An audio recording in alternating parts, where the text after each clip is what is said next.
Good afternoon, everyone. I'm Trish Henry, OSP's Director of Strategic Partnerships. Welcome to OSP EXPO 2013. I am very pleased today to be joined by Gary Niederpruem. He is the VP of Global Marketing for Energy Systems for Emerson Network Power. So welcome. Hi, Trish. Thanks for having me. You bet. Welcome. Thank you. Congratulations on being a 2013 game changer for OSP. Certainly. Thank you. Very pleased to have you. So why don't you give me some kind of an idea what you think it takes to be a game changer, whether it's in your industry or professionally, as an individual. Just kind of give me your thoughts on that. Yeah, certainly. From our standpoint, since all of us are in the telecommunications industry, I really think game changer means being innovative and pushing the envelope. But at the same point, you need to be able to do that in the confines of the network that we have available today. Okay. It's really much more of an evolutionary process than revolutionary. So anything innovative that you come up with still has to integrate into today's networks, into the skill sets that are available today, and into the processes that the service providers have out there already. So to me, that's really, it's combining innovation and being able to map that into what occurs today is really what separates the pack. Excellent point. Excellent. You know, as we were just talking, I was going back through some of your previous game changer interviews, and typically when we talk about convergence, we talk about wireline and wireless.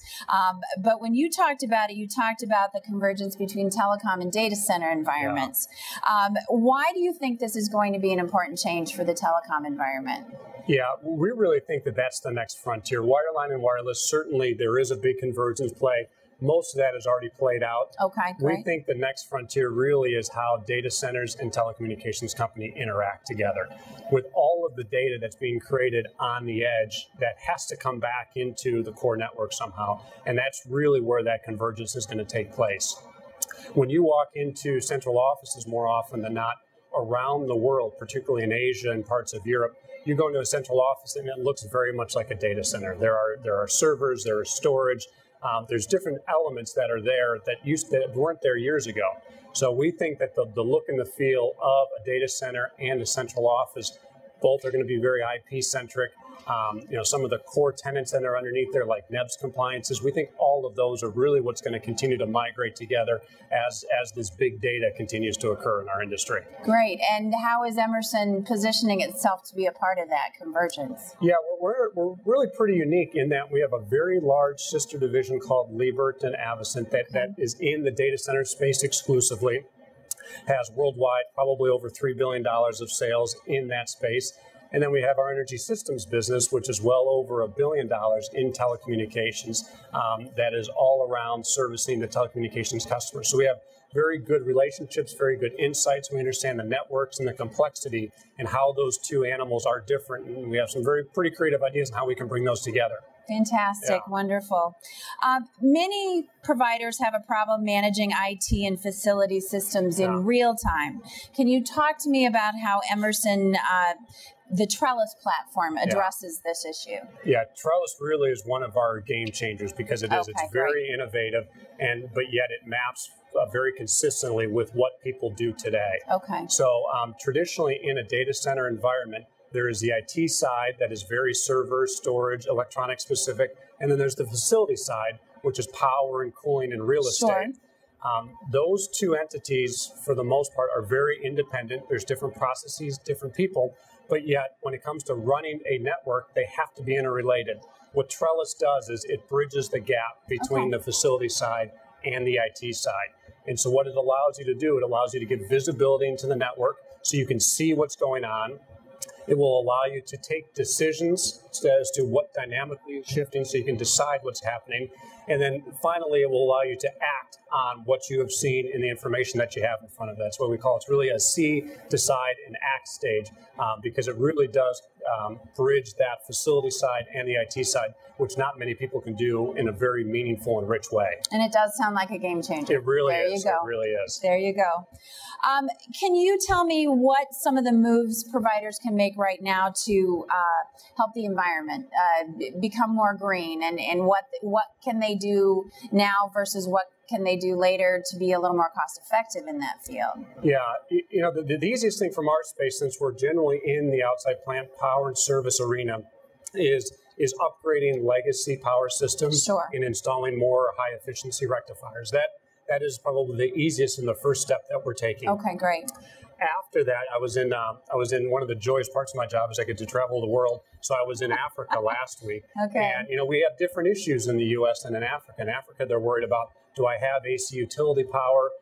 If I do, how stable is it? So what they end up doing is they become very innovative in different ways to solve their power and environmental issues. Okay. So seeing that trend, what happens in Africa and parts of Latin America and Asia, we can take that back into the homeland of the United States and apply different hybrid solutions, different solar solutions, how you balance generators, batteries, fuel cells. The intelligence around all of that is really what we can bring back in the United States. Oh, that's fantastic. Yeah. We just have to be open to those solutions. It helps to see the global map and be able to say, what are the different regions doing, what are their problems, and how can you take those best practices and apply them back here. Oh, that's great. Yeah. Very interesting. I think we can all agree that consumer behavior in the area of wirelessly connected devices is really getting a bit crazy right now.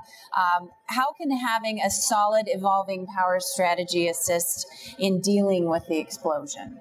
Yeah, it's a tough question, but I'll get the numbers generally directionally correct. That's all right. I think if you go back about 5 years ago, there was about 300 million computers that were sold, and no smartphones. Right. If you look at today, there's still about 300 million computers being sold. Right. But there's 300 million smartphones being sold that weren't there. Crazy. So you have 600 or 700 million devices being sold today.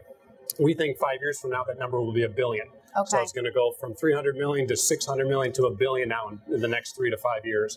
So all of that just means data at the edge and data that has to be transferred back into the core. Right. So continually providing flexible systems on the access side of it, as well as having robust and high efficiency systems on the core network side is really what it's going to be all about. So retrofitting some of the old plants, as well as we have a 400 volt system, which is a new voltage for the telecommunications industry to be able to handle bridging, going back to the data center and telecom side. How do you bridge that in our 400 volt solution? Should be another game changer for the telecom industry moving forward. Fantastic. I look forward to hearing more about it. Yeah. Wonderful. How is Emerson planning to deal with the power issues surrounding DAS and small cells, which is everywhere here? Everywhere. So. Yeah. And again, if you go back 3 or 4 years, you wouldn't have heard of those. Not at all. Not at all. So we think that macro cells will continue to sort of be the stalwart of the wireless network. Okay. That's the backbone. That's what's tried and true and will always be there. But certainly that is great. And we think wireless companies sort of go through an evolution. First, they go for coverage. Okay. Then they go for capacity. Then they go for quality of service. And what small cells and DAS really do is help fill out the capacity and the quality of service angles. Great. So we have all sorts of installs we've done all around the world with our DAS power solutions. They are small, they're flexible, there's different voltages. We have a service group that will install all of that for you, which is another subtle nuance that we bring to the table.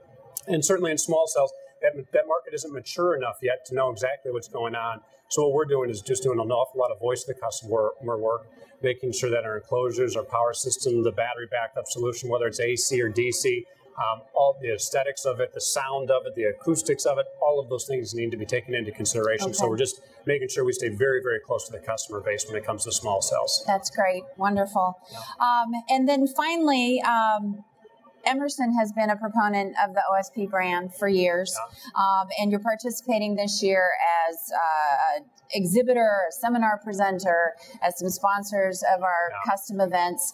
And why is your partnership with OSP and the brand a good thing for Emerson Network Power? Yeah, no, and I appreciate you inviting us here, Trish. This is certainly what we think of. This is really the biggest event for us in the United States. So when we come here, it's a great platform. It's a great vehicle for us to trumpet any new product releases, any new service offerings that we have. It's just a great vehicle for us to get our message across, and it really is what I'd say is we double down when it comes to what are we going to do in the United States from a show perspective, and this is the show that we participate in. So for that, I thank you. Fantastic. Well, we like to hear that. So thank you so much for joining us today. Trish Henry with OSP, thanks for joining us, and we'll talk to you later this afternoon.